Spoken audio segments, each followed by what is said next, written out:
Bonjour Stéphanie. Bonjour Nathalie. Aujourd'hui, vous allez nous parler de la donation temporaire d'usufruit. Qu'est-ce qui se cache derrière ce terme?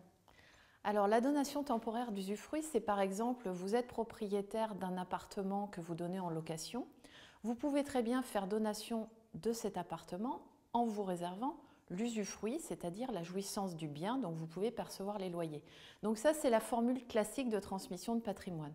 Vous pouvez également faire une donation temporaire de l'usufruit, c'est-à-dire vous donner l'usufruit, mais de manière temporaire, donc non pas jusqu'à votre décès, mais pour une durée qui peut varier de 5 à 10 ans.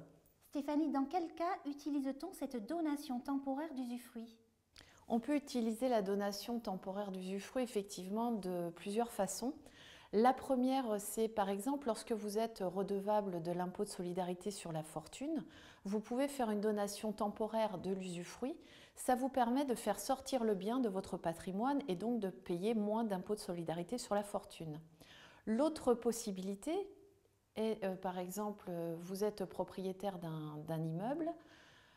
Vous avez un enfant qui est étudiant, qui fait des études longues et coûteuses, vous pouvez lui faire une donation temporaire de l'usufruit, par exemple pour une durée de 5 années. Et à ce moment-là, donc, ça lui permettra d'avoir des revenus le temps de terminer ses études. Dernière question, Stéphanie, existe-t-il un avantage fiscal à effectuer ce type de donation?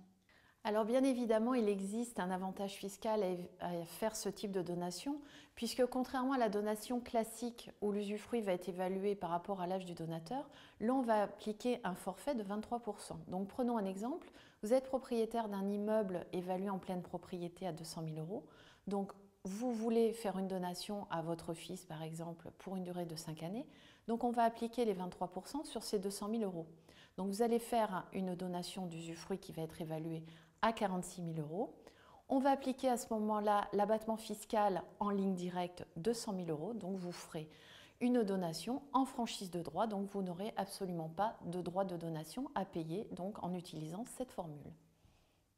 Stéphanie, merci pour tous ces renseignements. À bientôt. Au revoir.